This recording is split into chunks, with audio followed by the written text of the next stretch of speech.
That's when the phone call needs to be, good luck, I hope you made the right decision, click. It's so much about getting everybody to safety first, and that needs to be our number one priority. That's not So I'm right and Tony's wrong. They're not willing to see us be hurt, so they're going to do whatever it takes, and that's where the enabling comes in. Loved ones are going back and forth in conversations with people who aren't chemically free yet. You just stop talking. I used to do the family program with Eddie, and Eddie used to say to our families all the time, do you love them enough to say no? And what happens is we have the hardest time saying no, and it impacts. So I want to know from your perspective, how does our inability, here you go, to say no impact on your use, on your getting into recovery? Well, I know for me, when my loved ones didn't say no, that's when I had the biggest smile on my face. Because as an alcoholic and an addict, that especially when I'm in, and mainly when I'm in active addiction, I want my cake and I want to eat it too. I want to go out, I want to party, I want to use the drug or drink, drug of my choice. And then I want to come home and spend all my money that I made either at work or that somebody gave me. And then I want to spend some of yours on it as well. I also want to wreck the car. I want to come home and I want to use yours. All of those things make, when you don't say no, when I didn't hear no, I knew that I could continue to drink, use, party, whatever I was doing, and everything was going to be okay. Now, what changed for me, the more my parents got educated about the disease. They had a guy in Richmond, Virginia, and this is something that I learned from Manny at Steps to Recovery. Oh, him and my family when I was up there. I mean, he had to tell them still, guys, stop giving him stuff. Just stop. He was my therapist at the time. This was back in 2014 when I first came there, and my parents were.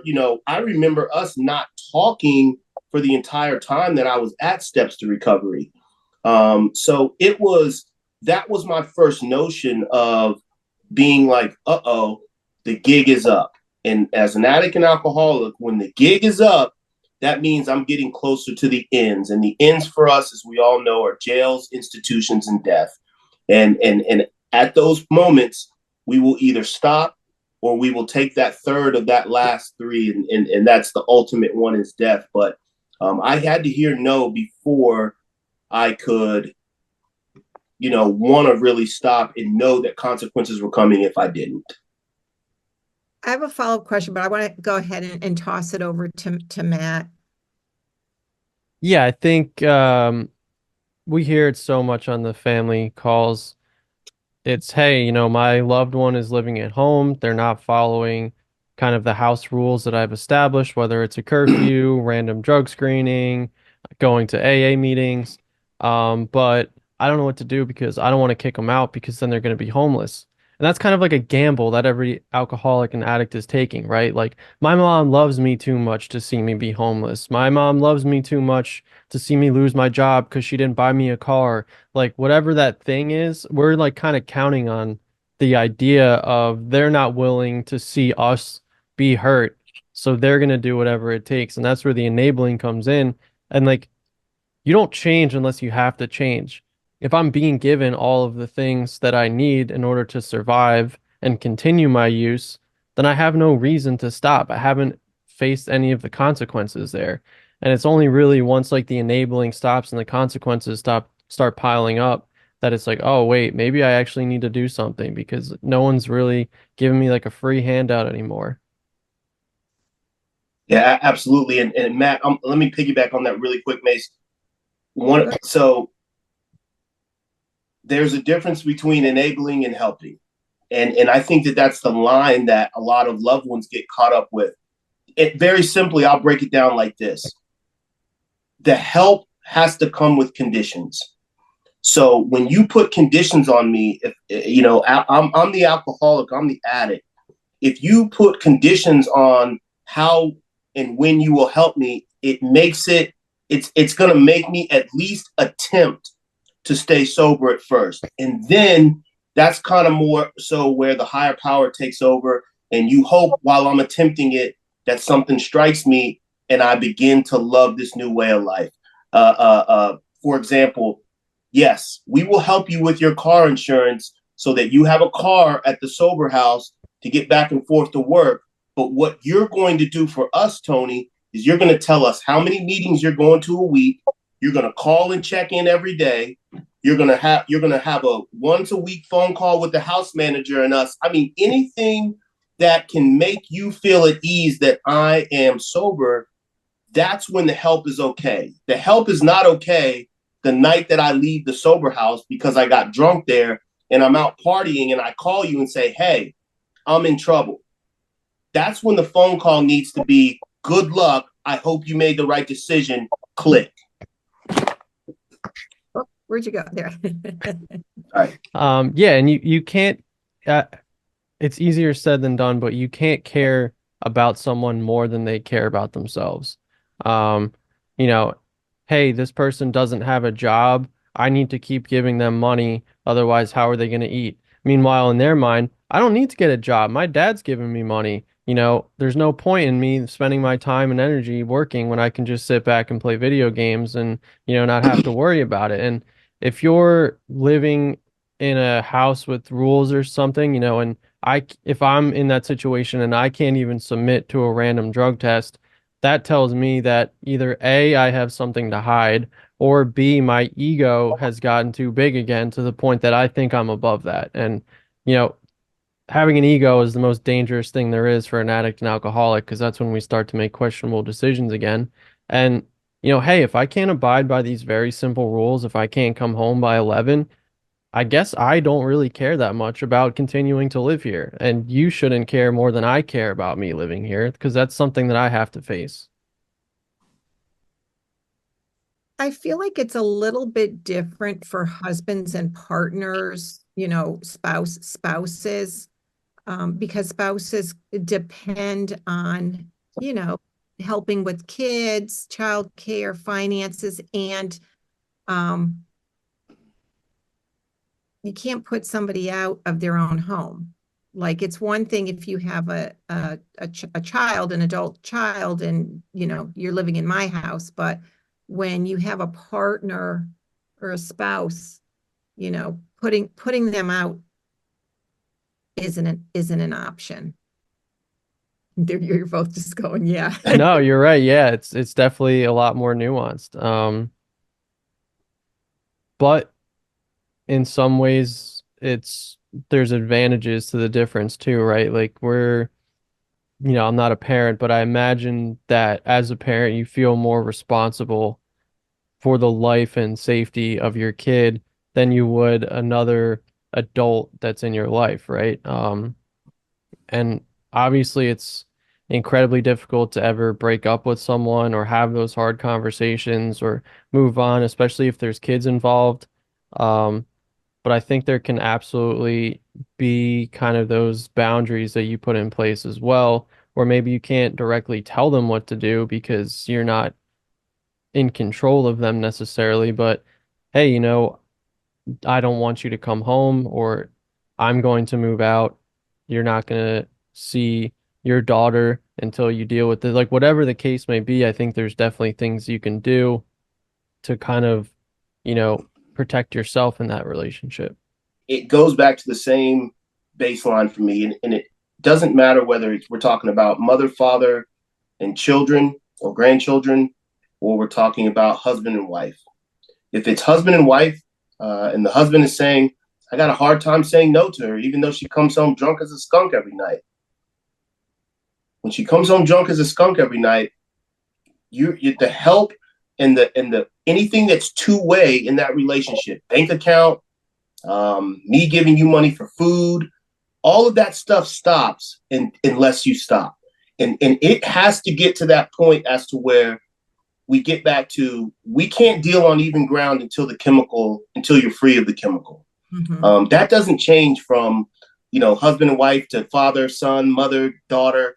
It doesn't matter. There's no even ground going on until you get rid of the chemical 100%.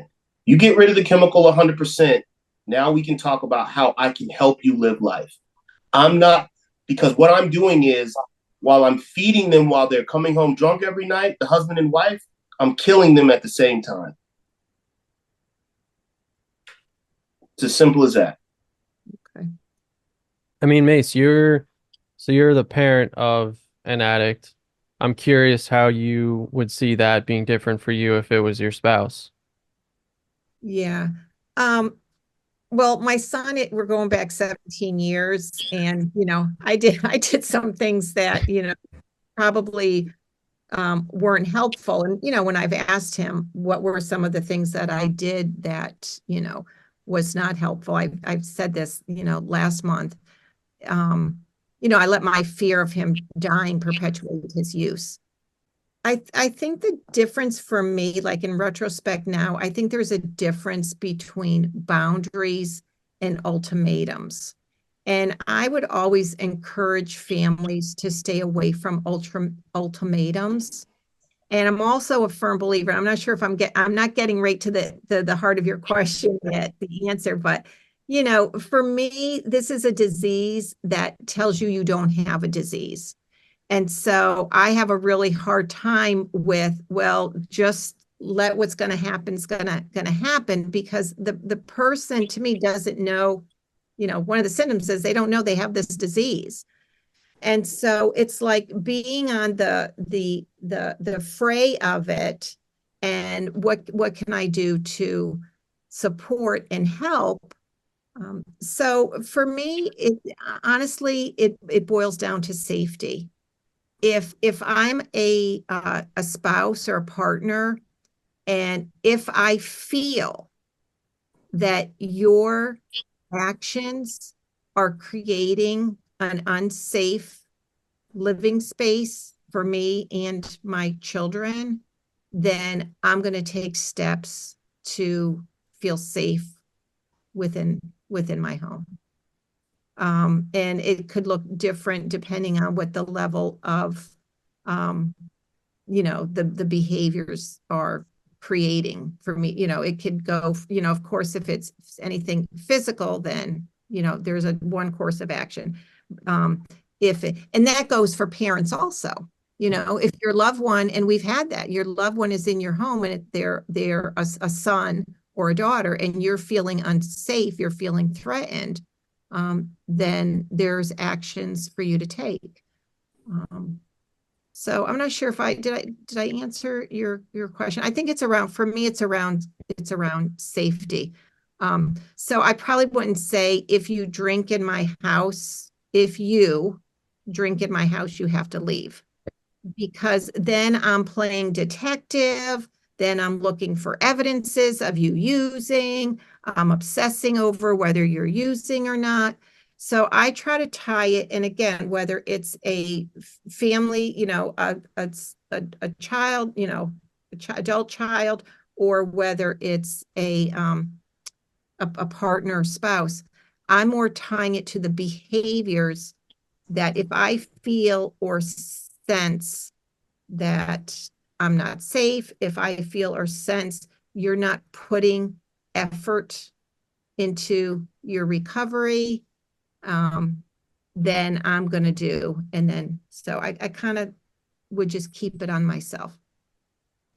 Does that make Yeah, I almost feel like part of it can just be acting independently of the substance. Like if you're in a relationship that's super toxic with a non-addict, but you're fighting all the time, they're emotionally berating you, it's physically exhausting, like stressful, all of those things, you're going to reevaluate the relationship and say, hey, like I really love this person when things are good, but when things aren't good, which is becoming more often than not, I can't do it anymore. I'm drained. And at that point, does it really matter if they're sober or using? Like that's just an interaction that you don't want to be around, you know? And if you've kind of spun your wheels, you know, going to therapy, trying to get them sober, doing what you can for yourself, and it's still just not getting better, then I I think you kind of just have to treat it like you would any other relationship. Yep. Yep. So I want to ask you about ultimatums. How does, ultimatums, how does that sit with addiction? If I give you an ultimatum. So, and I heard what you said earlier about, you tend to coach families into not giving ultimatums, but here's the thing for me. The ultimatum either makes me or get off the pot, right? If I'm coming home and it's either a spousal situation or it's my loved one who cares about me, and I'm the addict who's using, right? Then at some point, if my chemical dependency doesn't stop within their living with them, and them helping me or them providing for me, whatever it is in the relationship that they provide, if that ultimatum doesn't come, it's just like we're putting it off until it will come at some point. So the whole point of putting that out there from at the beginning rather than the end, you save months, years, sometimes it can even be days of turmoil and consequences that don't have to come. So if I say, you know what, Joe Blow, this is the last time that you will come back to this house under the influence. The next time you're under the influence, I'm calling the authorities. I am locking the doors, changing the locks. And if you try to come in, I'm going to call the police just like you're a stranger. They're either going to go out and leave and put more chemicals in their body, or they're going to say, I need help. What am I going to do? You only have two options at that point. The ultimatum makes you choose between life or death. It is not up to the loved one whether I choose life or death as the alcoholic. And that's the tough part that we have to get loved ones to see. You can't control whether I live or die. You never have been able to, and you never will be able to. The addict himself has to reach, and you guys have heard it 1,000 times. We've heard it across meetings across the country. Until you reach that rock bottom, you are not going to say, I surrender. What do I need to do to get better? So the loved one has to lose that notion of, I can save my son, I can save my daughter, I can save my wife, I can save my husband. No, you can't. What you can do is be a loving, caring individual who wants to encourage them and support them if they're willing to help themselves. Although I have to understand, as the loved one, I cannot make you want to help and love yourself. I cannot do that. So I'm better off if I stay out of that. Yeah, I mean, given the choice between almost anything and having a drink, I've seen most alcoholics choose the drink. Whether it's the wife saying they're going to leave them if they ever drink again. I've seen people drink, go to the hospital in like acute liver failure, get told if they ever have a drink again, they will die, get discharged from the hospital, and the first thing they did was stop at a bar and get a drink. Like you can literally tell someone they are going to die and they will still choose to drink. And that's like how powerful this disease is. And, I brought up ego earlier, like you throw that in, and that's like a challenge, hey, you can either do this or you can drink. Well, I take that as you trying to have authority over me. And I don't like that. I want to challenge you, or I want to say, I don't believe you. I'm going to call your bluff. And, I don't see ultimatums being successful very often. All right, so we have two differing points of view here. So, Tony, are you feeling like the ultimatums are I'm hearing you say ultimatums are helpful. Matt, Yes. I'm hearing you say they're not helpful. Correct. Uh, We see a little different on that. I just believe that the let me use my own experience. So I reached my first sober house when I was 23, right? And if my parents and loved ones that, my mother, father, brother, if they would have told me that, and I'll use a guy, he actually ended up being my first sponsor. He was my first sponsor in Richmond, Virginia, and his name was Mike. And so me and Mike were best friends when we came in. And his family was a little different than mine. And when I say that, I mean Mike's family told him that we got you to Richmond. He was from New York, and we got you to Richmond. Good luck, because if you ever walk out of those doors, those sober house doors, you are going to really discover what life is like without us. That was his family's take on it. So he knew that he had one shot to get this right. As to where my family was like, well, Tony, so we know that this, we want this to be. I thought I was going into the situation more like I had 20 shots with my family's help, and he had one shot. Now, in this instance, Mike has been. I haven't talked to Mike in years, but Mike has probably been sober about probably 12, 14 years now. As to where I have struggled coming in and out. Now, I'm not sitting here telling anybody that, okay, well, if I give them the ultimatum, then they're going to stay sober. That is not what I'm saying. What I'm saying is Mike approached his sobriety early on a whole lot different than I did, because I knew that I had a crutch to fall back on. When you don't have that crutch to fall back on, and I didn't learn from myself as a grown man, when I tell you when I did learn I didn't have a crutch to fall back on was when I was in state prison with grown men, and you can cry as loud as you want from mom, dad, brother, sister, grandma, ain't nobody coming. That's when I learned, whew, this is enough.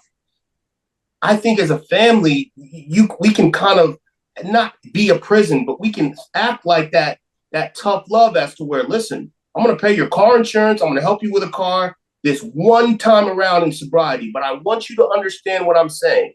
If you don't take the program seriously and end up back out under your own will, it might take you years to save up for a car.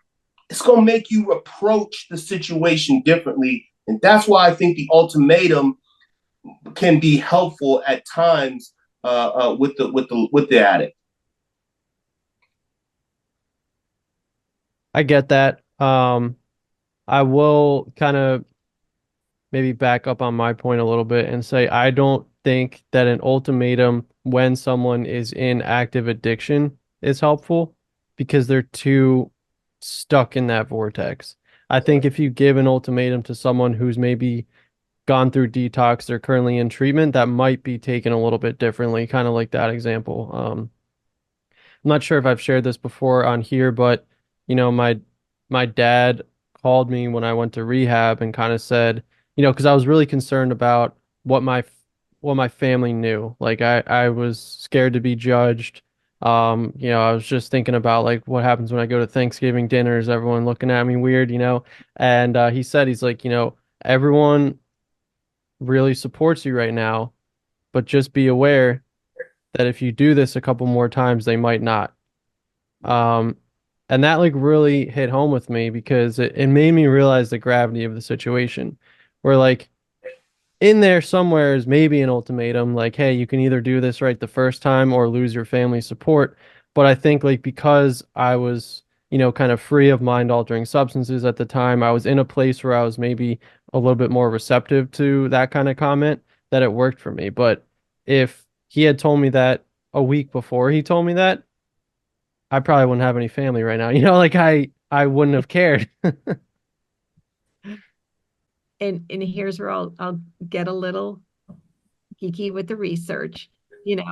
Research shows that punishment, threats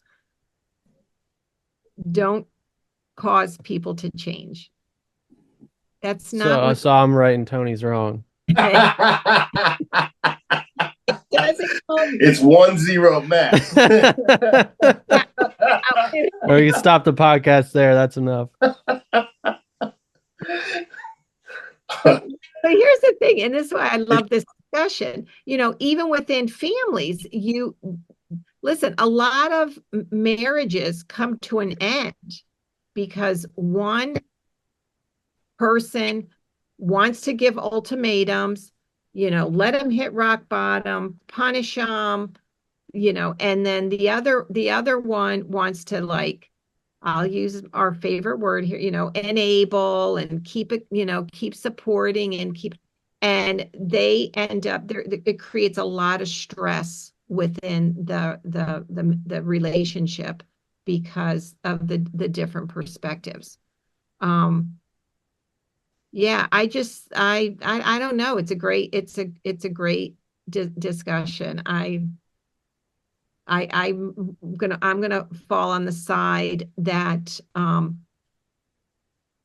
it has more to do with me, the person making the ultimatum, saying the ultimatum, than it has to do with you, Tony or Matt. Like, if I'm like, why am I giving this ultimatum? If I'm giving it to you because I think you're going to get into treatment, I think the chances of that are low. If I'm giving it to you because I'm trying to control you, I just don't think that it works like that.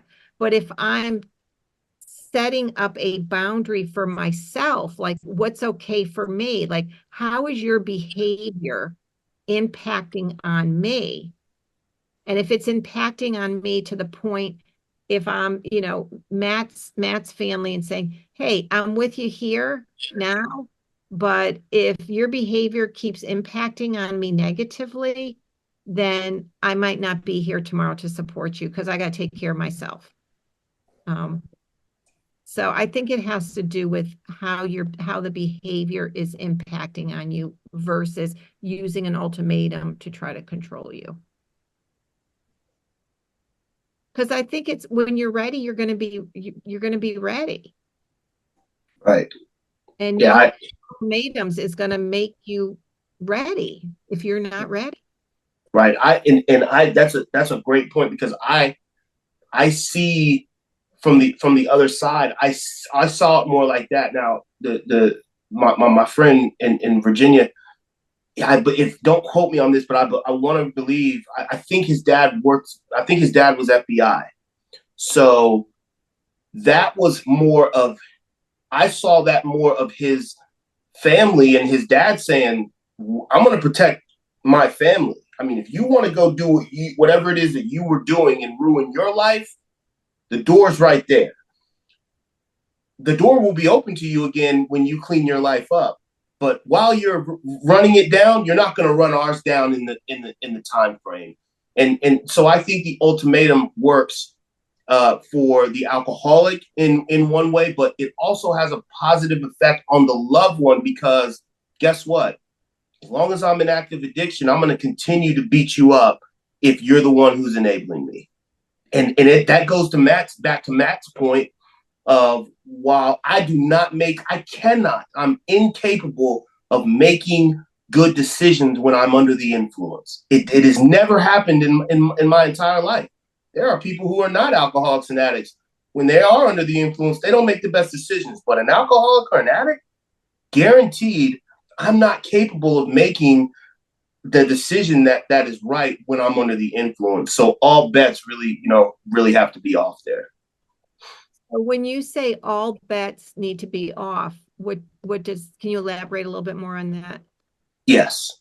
All bets, meaning, so if I'm staying at your house, Mace, and I'm living off of you, and you're I've been doing so well, and then all of a sudden I relapse, right?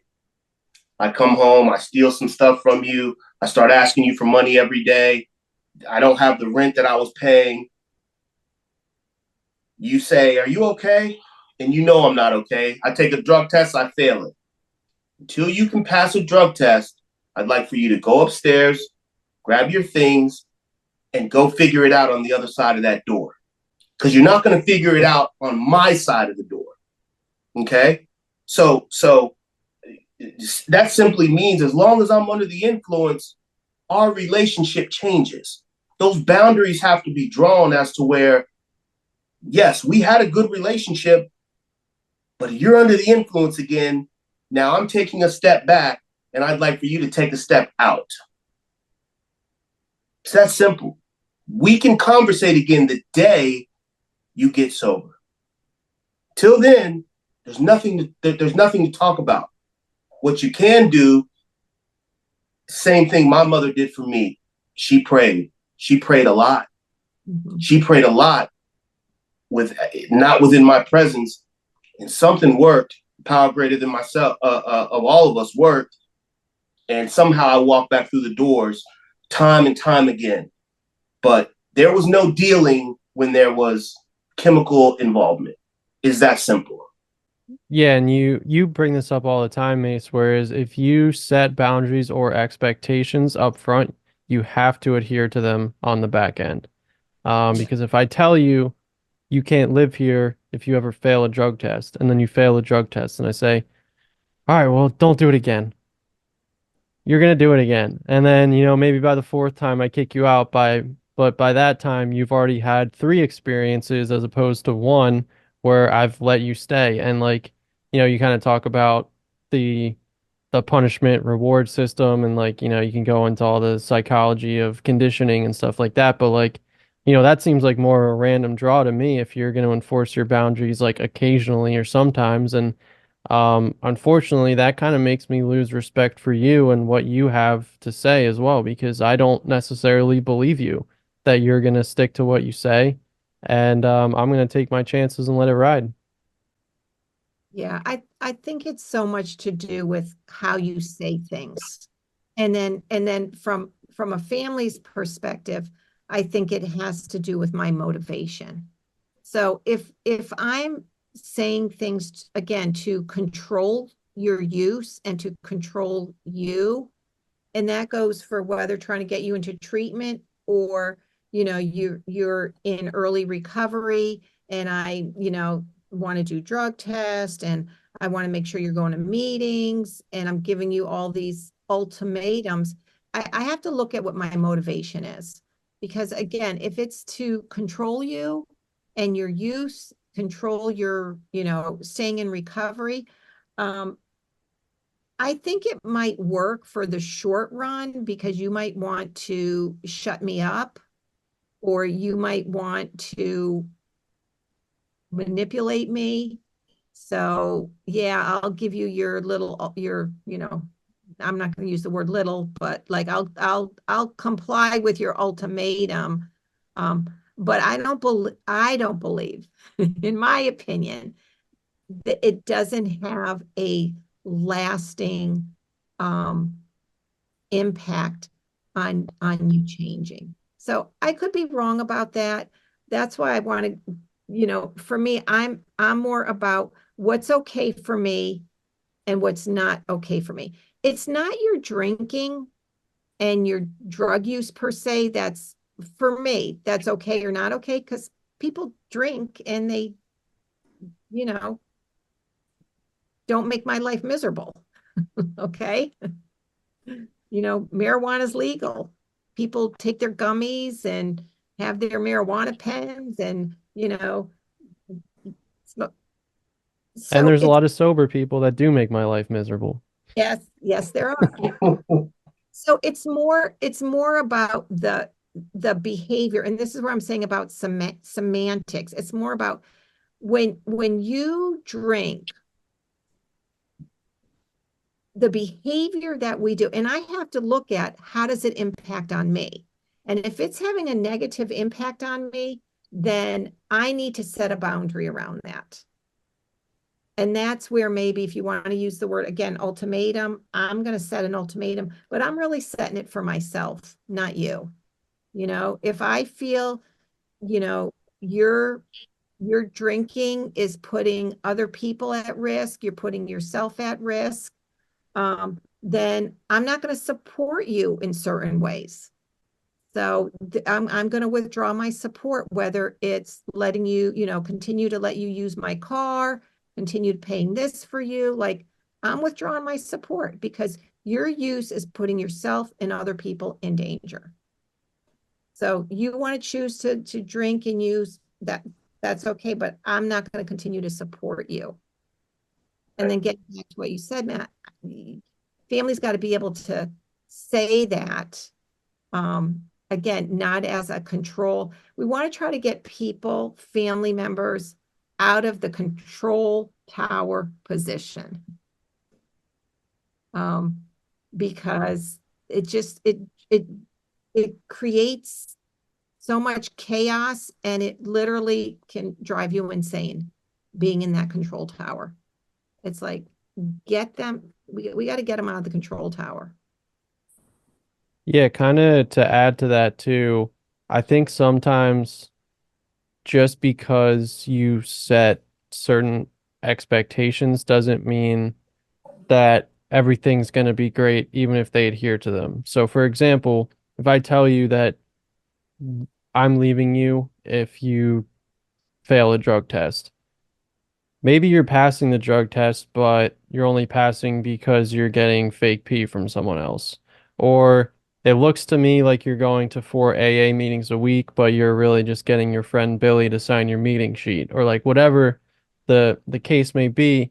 And then I'm as the partner, I'm looking at it and saying, hey, well, like he appears to be sober, he appears to be going to meetings, but his attitude's coming back. We're getting in fights more often. Like this behavior is returning, and like I can't really necessarily identify if anything's wrong. And even if they are sober, it's like, hey, things are kind of going backwards for us here. And that's, what we refer to as being like a dry drunk, or kind of the emotional and mental relapse before the physical relapse of, hey, I'm not doing the things that got me to the place that I was doing well. I stopped taking my meds. I stopped going to therapy, whatever.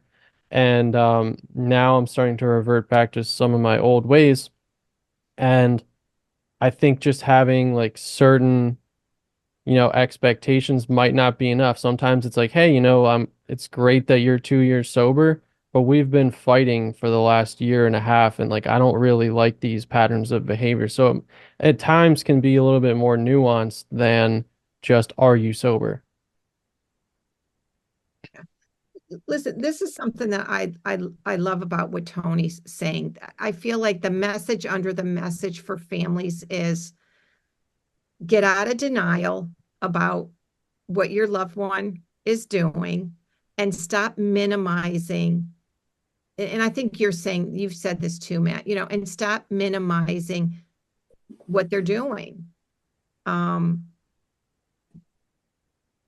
Did I get that right? Like, I feel like that's at the heart of what the message is. Like we got to get our head out of the sand, man. Like, Yeah, that absolutely. And I'll use the family dynamic as my family as an example. Me and my brother love him to death. He's my best friend. We are stark opposites, and I mean, from that guy, I had consequences that caused me to go from my addiction to serve time in state prison, from drugs and alcohol to, and he has never had a cigarette, blunt, barely a cocktail, except every once in a while touch his lips in his 43 years of living. Okay. If he has a cocktail when we go home for Christmas, or a couple cocktails when we go home for Christmas, and he doesn't choose to around me, by the way, which just more proves to the fact that he doesn't have a problem. But that's not the point. The point is that there's no red flag because he's not one of us. I'm an alcoholic and addict. It's been proven by felonies. It's been proven for the last 20 years in and out of treatment centers, jails, institutions. The day I have a drink, my family is now educated to the point, it's like an alert goes off. Oh God, we better call STR, or we better call his sponsor, or we better call the person, whoever is the area that I'm living in, and we better call somebody, a treatment facility, and say, what is the next best thing for us to do? This is what's going on. The boundary line there is the chemical. There is no, oh, let's wait and see if he stops tomorrow. I might stop tomorrow, but that's probably just to throw you off. I'm not stopping until things are lost, until my job is lost, until, and at the end of the day, depending upon where the progression of your disease is, that's the reality for the alcoholic and addict. So the first line of defense is that you have to be chemically free. That's where it starts. There's a ton of other things beyond that to make me a better person that we can get to later. If you ain't chemically free, we're not ready to begin any of the discussions yet. That's the biggest thing that I'm trying to get across. It sounds like loved ones are going back and forth in conversations with people who aren't chemically free yet. You just stop talking. Go get help, or get out, or I'm getting out of your life. I want to say it sounds that simple. It really is, because that's where you're at.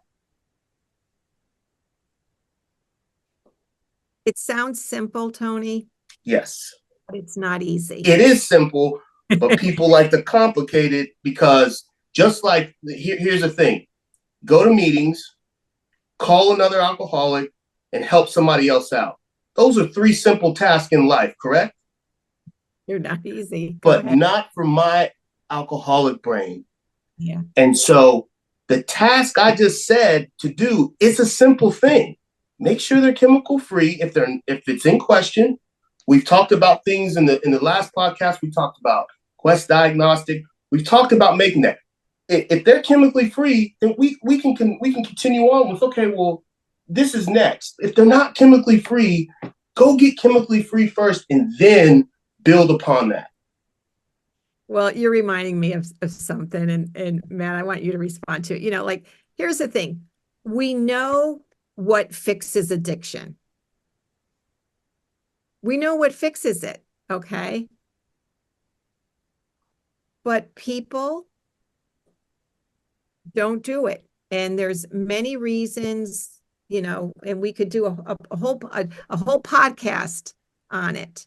And so that's what I want to say about that. We know what fixes addiction. You just said it. I say this. You want to break addiction in 1 step? You ready for this? Stop feeling sorry for yourself. Yes. Just stop feeling sorry for yourself. You fix addiction in 1 step right there, right? Yeah, I always say if getting sober was, that simple, the big book would be 1 page and it would just be stop drinking. Yeah. Pretty simple thing, but it's not easy. 2 words. 2 words. That was great. Yeah, I showed that to some people. Right. And just to kind of tie Tony's point back to like the original topic of this, which is enabling and do you love them enough to say no? I also want to kind of add that sending your loved one to treatment can be a form of enabling when it continues to happen.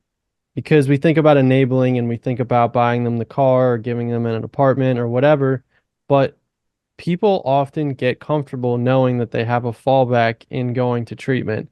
And hey, my parents might uphold the boundary. If I get high again, they're going to kick me out. But guess what? They're not going to kick me out. They're going to send me back to treatment. Not only is that incredibly detrimental to a family's financial status, I've heard people say, like, I physically can't afford to put my kid through treatment again, but I guarantee you they will try. But it's another form of comfortability to, hey, there's not really any consequences when I do pick up. It's just repeat the same cycle, get sober again, and then like go back out into the world and see what happens. So what suggestions would you give to our family members in summary based on our talk tonight? I would say to them that, first of all, never give up.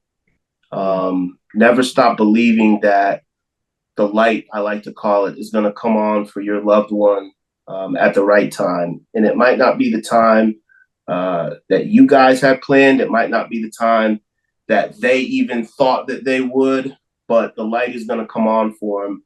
And to be there for them when that does, and to see them change, that's a great feeling for us in as alcoholics and addicts, to have our loved ones being there when our lives change, because it's just it's a phenomenal support. Boundaries, guys, and limits. And it is helpful to say no.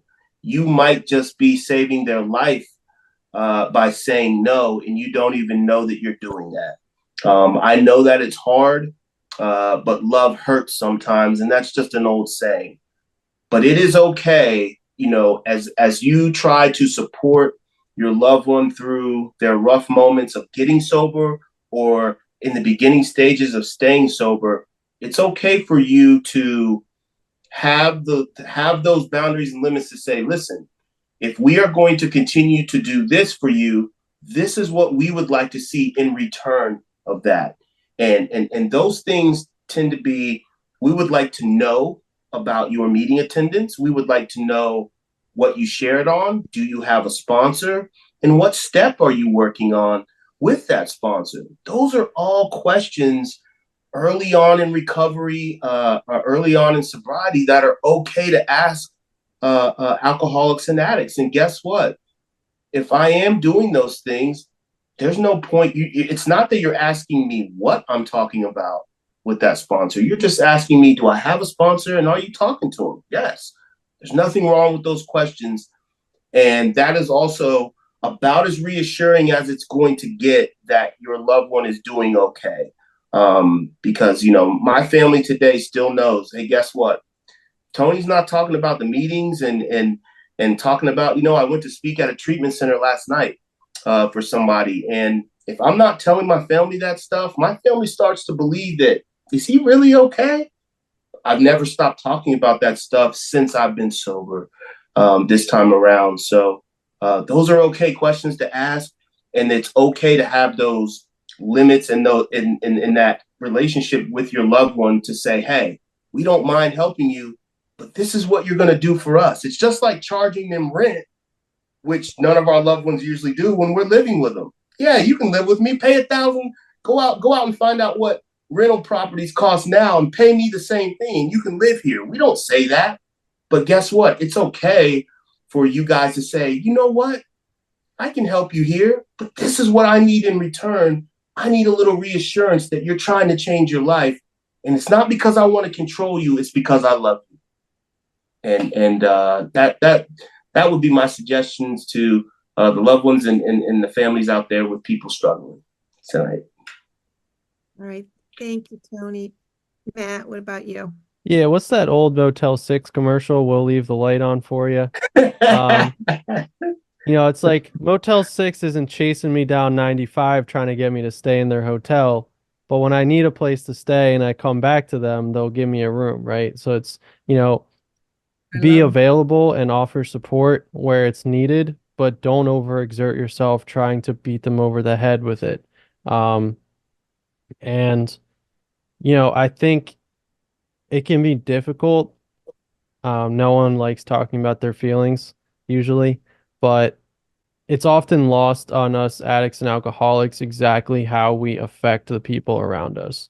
It's easy to point to the tangible things of, hey, my dad is angry, or he has spent money on me, or this or that. But like the feelings of like, hey, I'm really scared that I'm going to lose you, or it makes me feel like I'm failing you, or I don't know what to do. Like that can be like incredibly powerful, I think.